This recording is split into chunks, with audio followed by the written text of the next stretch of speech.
다카이치 사나의 일본 총리가 도널드 트럼프 미국 대통령을 노벨 평화상 후보로 추천할 예정인 걸로 알려졌습니다. 니혼 텔레비는 오늘 정부 관계자들을 인용해 다카이치 총리가 도쿄에서 열린 미일 정상회담에서 트럼프 대통령을 노벨 평화상 후보로 추천하겠다는 뜻을 직접 전할 수 있다고 보도했습니다. 아베 신조 전 일본 총리도 2019년 북한과의 긴장 완화를 이유로 트럼프 대통령을 노벨 평화상 후보로 추천했습니다. 다카이치 사나의 신임 일본 총리가 도널드 트럼프 미국 대통령과 취임 후 처음으로 통화하고 미일 동맹을 강화하기로 합의했습니다. 일본 매체에 따르면 다카이치 총리는 현지 시간 25일 트럼프 대통령에게 일본은 미국의 중국 및 인도 태평양 전략에 매우 중요한 국가라며 미일 동맹 강화가 일본의 최우선 과제라고 말했습니다. 또 트럼프 대통령에게 북한의 일본인 납치 문제 해결 등에 대한 협조를 요청했다고 덧붙였습니다. 27일부터 일본을 방문하는 트럼프 대통령에게도 도쿄에서 만나기를 고대한다고 말했다고 전했습니다. 사상 첫 여성 총리로 취임한 다카이치 사나의 내각에 대한 일본 내 기대가 상당합니다. 강한 일본을 내세운 만큼 국방 경제 분야에서 변화가 예상되는데요. 다음 주 초에 열릴 미일 정상회담에서 어떤 논의가 오갈지도 주목됩니다. 김지수 기자입니다. 일본 국민들은 다카이치 사나의 신내각에 일단 큰 기대를 보내고 있습니다.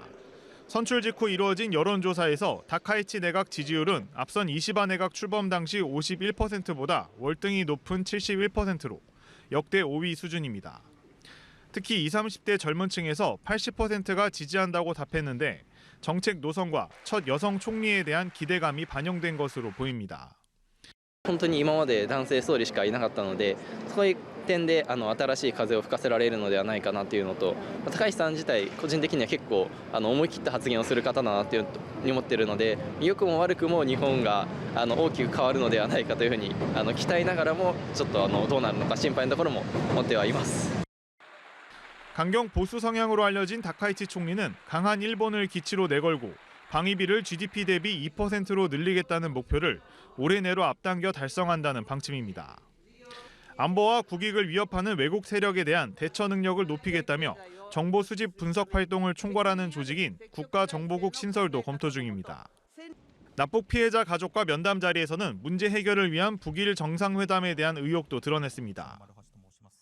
国家国民のため結果を出していく、強い日本を作るため絶対に諦めない、そう決意をいたしております。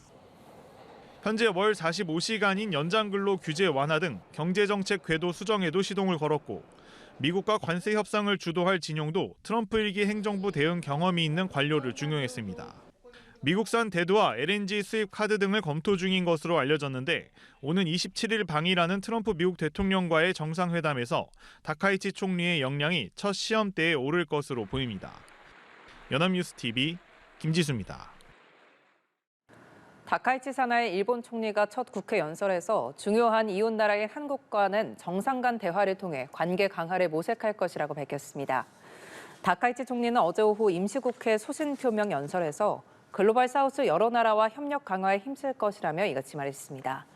한국 관련 언급은 전임 총리 때보다 짧았지만 다카이치 총리는 앞서 취임 기자회견에서도 한일 협력 기조를 이어가겠다는 뜻을 나타냈습니다.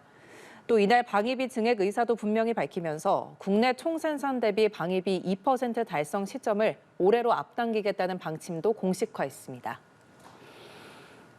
다카이치 사나의 신임 일본 총리가 취임 첫날부터 군사 대국을 향해 시동을 걸고 있습니다. 방위비를 더 늘리는 방안은 물론 핵 잠수함 도입도 검토할 것으로 보이는데요. 안보 사령탑도 전격 교체했습니다. 최진경 기자입니다.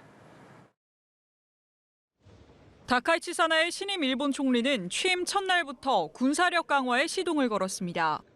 고이즈미 신지로 방위상에게 방위비 인상을 주축으로 하는 안보3문서를 개정하라고 지시한 겁니다. 2022年のあれは12月に戦略3文書を策定いたしましたけれども、もう見直しの作業に取り掛かる、そういった指示を出したいと思っております。 안보 3문서는 국가안전보장 전략과 국가방위 전략, 방위력 정비 계획을 모두 아우르고 있습니다. 앞서 개정돼 2027년까지 방위비를 국내 총생산 대비 2% 늘리는 내용을 담고 있는데 그 비중을 더 늘리는 방안을 검토할 걸로 보입니다. 미국과의 안보 동맹을 강화하겠다는 명분 아래 이른바 군사대국을 이루려는 목적으로 풀이됩니다. 다카이치 총리는 외교와 안보 정책의 사령탑인 국가안보국장을 취임 9개월 만에 경질하며 이치가와 케이이치 전 국가안보국 차장을 임명했습니다. 총리 관저 주도로 강경한 안보 정책을 적극 추진하겠다는 뜻으로 읽힙니다. 차세대 추진력을 갖춘 신형 잠수함을 보유한다는 국방 정책도 처음 수립할 전망입니다. 다카이치 총리는 취임 전날 자민당 총재로서 일본 유신회와 연정 구성에 합의할 당시 이 같은 내용이 담긴 합의문에 서명했습니다. 다음 주 도널드 트럼프 미국 대통령과의 만남이 예정된 가운데 호주에 이어 일본의 핵잠수함 도입을 추진하기 위한 대화를 나눌지도 주목됩니다. 실제로 추진이 이뤄진다면 중국 등 주변국과의 갈등이 불가피할 것이란 전망입니다. 연합뉴스TV 최진경입니다. 중국 관영 매체가 강경 보수 성향의 다카이치 사나의 신임 일본 총리를 향해 강한 경계심을 표출했습니다. 중국 신화통신 계열 소셜미디어 계정 뉴탄치는 다카이치는 수차례 중국을 비난했고 대만 문제 등에서도 망언을 했다고 지적했습니다. 이어 지난 8월까지 야스쿠니 신사를 참배하고 일본 자위대 군대 전환 개헌을 주장했다며 여자 버전 트럼프라고 비난했습니다. 뉴탄치는 또 앞서 중국 외교부가 다카이치 총리 취임에 전략적 호의 관계를 강조하면서도 직접적인 축하 메시지는 내놓지 않았다는 점을 짚었습니다.